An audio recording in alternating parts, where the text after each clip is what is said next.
Hello and good evening to those who are in Europe, and I guess it's more like in the middle of the day in America. I have spoken earlier that I will have a show about dream interpretation, and that is really something that is very close to my heart. I love interpreting dreams and, well, to understand and dig into the mysteries that God put into these special made messages that we get during the night. And I haven't started the dream interpretation show yet, but right now you're gonna get a small little taste of it. Because yesterday I gathered together with some of my friends, some of my contacts on internet. It was an online prayer gathering. And it was a private prayer gathering in the way that it wasn't broadcasted, it wasn't public. But it's not private in a way where nobody else is welcome to come and join. So if you hear this and you think, wow, I would like to be a part of that, then please contact me. Send me an email on, you can go to freelegions.com, or you can go to the Facebook page, Free Legions, and just send me a message there. And we'll sort out the technical stuff. And anyway, what happened yesterday was that we gathered and we shared testimonies and we prayed together. And it is just really amazing how God shows up despite distance, despite us not being in a church building, and despite us being on different continents. But it still comes, and it was just, I can't really say, well, it was powerful, but it was more peaceful. We all ended up kind of like just so at rest that we didn't really feel the need to say anything. We're just happy sitting there. And it was powerful in that way, that it was so blessing. And so I went to sleep with that sense, with that feeling, and I had the Holy Spirit on the inside, and I just felt this closeness to God. And if any of the others that was in this group had a dream, then I would be very interested in hearing it, because it is my experience that God speaks to us quite often about the things that we go to bed with, the things that has impacted us during the day, the things that we focus on and are filled with. And quite often He gives us a dream to either give answers or to confirm or, elaborate on the things that we have been focusing on and experiencing. So, the dream that I had, it was in a group, like I was together with a group, and it was kind of like the same amount of people as it was in the group of the prayer gathering. And I was looking at the people, they were picking up pieces from here and there and putting them together. And I saw the curves, they put it, they just took this kind of pieces, they looked for a certain kind, and then they put it together. And as they did that, it turned into an image. All of the pieces that they picked up, it just fitted perfectly in, and soon I could see a building, and it had this curved dome-like ceiling with beautiful windows, and in fact it could resemble a house of God, some kind of not the typical church that I'm used to see, but perhaps this is the building style of the house of God in other nations, I don't know. But the image that it created, it reminds me of exactly what happened during the prayer gathering. We were there, and everybody brought their pieces to the table. Some shared testimonies, some shared concerns, and some shared things that was put on their heart, sensations they got while we were there. And bit by bit, the things that we shared started fitting together. One person's testimony spoke to the others, and another person's response and sense solved things that another needed. And there was a common theme, just like this picture. It was as if God had a plan for the gathering, and as we put our pieces on the table as a group, we created this image that gave us deeper understanding. And in fact, in the group, we said the words, I can't remember who said it, but it was spoken that we are not in a church, we are not in a building, but we are the church, because we are gathering and we call upon God. And so God shows up. And this is just proof that we don't need the building. It's not the building that is the case. It is the people. It is the intent and the hearts gathering for Him. And so the image in the dream, it did resemble a house of God. And we were putting the pieces together. We were the pieces, and the things that was put on our hearts was the pieces. And then there was a next scene in this dream, and it was the same group, but we went out on a horse and carriage. So we were in the street, and we were sitting in the carriage, and in front of us there was, I can't remember if it was 1 or 2 horses, but at least we were driven by a horse. And if you think of it, a horse, that's a driving force. That's what we have in the car, you have horsepower. And I also know that a horse is often a symbol of a strong and powerful transformation. And it is an old-fashioned way of traveling. And so the horse and carriage and the things that we were doing together, the movement in the spirit that we engaged in as a team, it was an old-fashioned way of doing things. Coming together on the Saturday, honoring the Sabbath, and praising God, lifting our troubles and our joys and our everything to Him. Well, that is quite an old-fashioned but classy thing to do.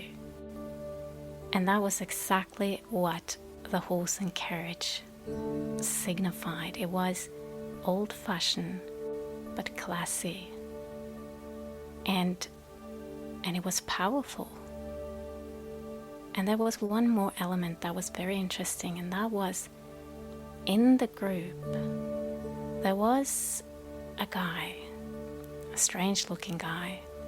He reminded me of, well, if you've seen The Lord of the Rings, there is a big, well, there's a guy with a big hat. He is a wizard, but he's not the magician sort of bad wizard. Actually, for those who are a little bit skeptic, The Lord of the Rings was actually based on the Bible.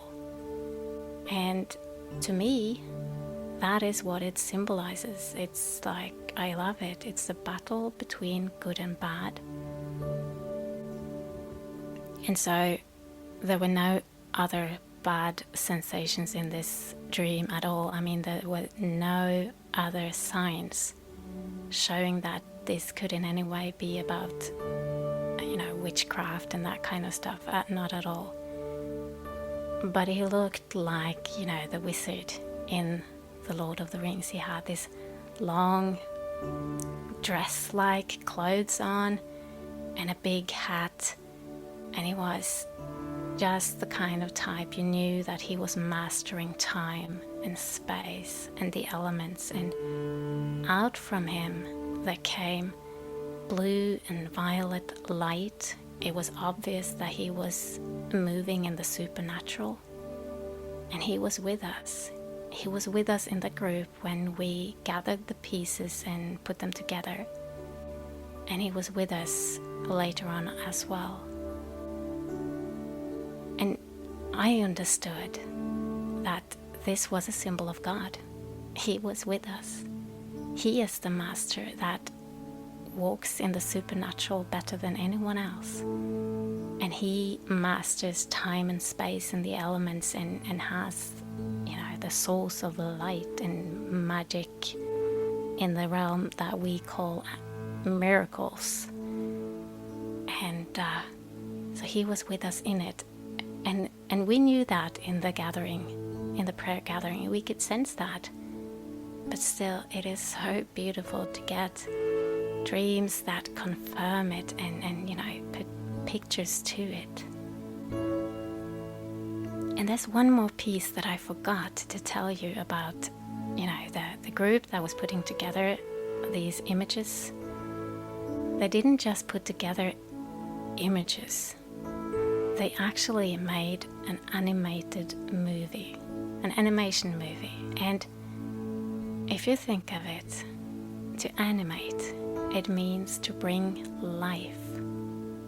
And so, by our words, as we focus in and get God's understanding on things, as we put pieces on the table and put them together so that we see an image that He wants us to see, we are in the position to use our words through prayer to speak life into the things that we see. And God is with us when we do that.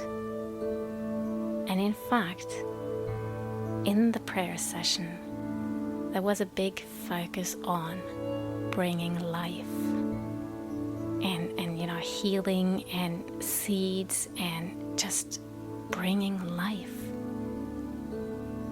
And I never ever grow tired of seeing how God can use so simple images and tell a story that, well, you can continue to elaborate or interpret it in so many ways because it has so many layers. And it's just what happened. We put our pieces together and it formed an image, and we spoke life into it, and it got animated. I mean, in the spiritual realm, that's how it goes. And then comes the last part that was really beautiful, because we were in the horse and the carriage, but this odd fellow, he wasn't in the carriage with us. And so I was thinking, how is he gonna get to where we're going? Because he was walking by foot, and so I was assuming that it would take him a lot longer to get there than us. But then suddenly, as we were sitting in the carriage, I saw him walking in front of us, and with this blue and violet light just coming out from his feet, and it's just beautiful. And he was in front of us, but we had left him and driven in the carriage, so how did he get in front of us? I was surprised by that. But of course, he was mastering time and space and the supernatural. Why, he could do whatever he wanted. It was just a demonstration in the dream that was indeed the fact. He mastered all of this. He could do whatever he wanted.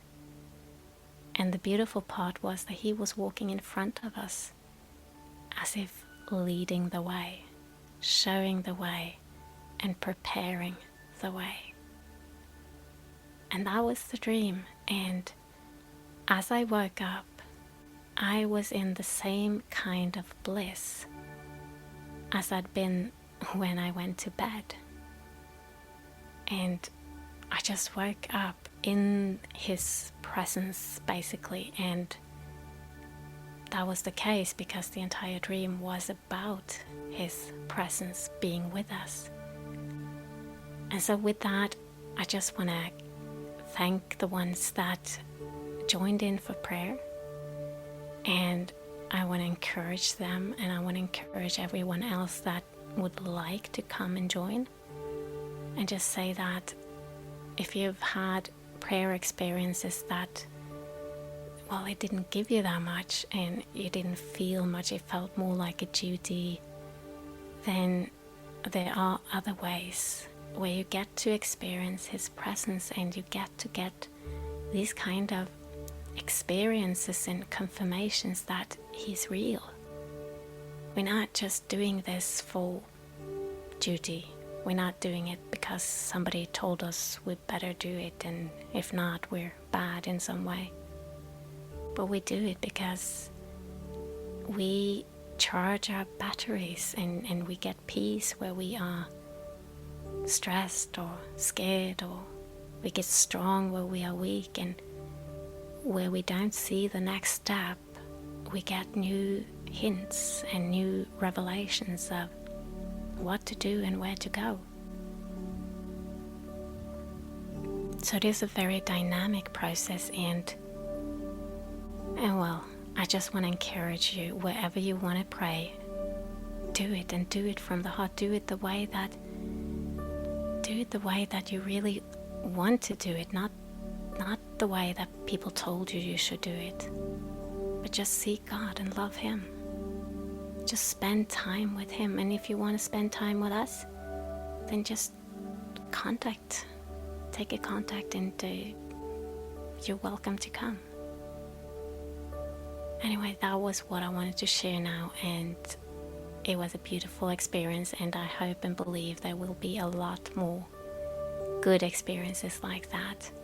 And we will be gathering again next Saturday at 11 a.m. in California time, which means 2 p.m. Eastern time, 19 o'clock in UK London, and 20 o'clock in Central Europe. Until then, take care. I love you.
Thank you.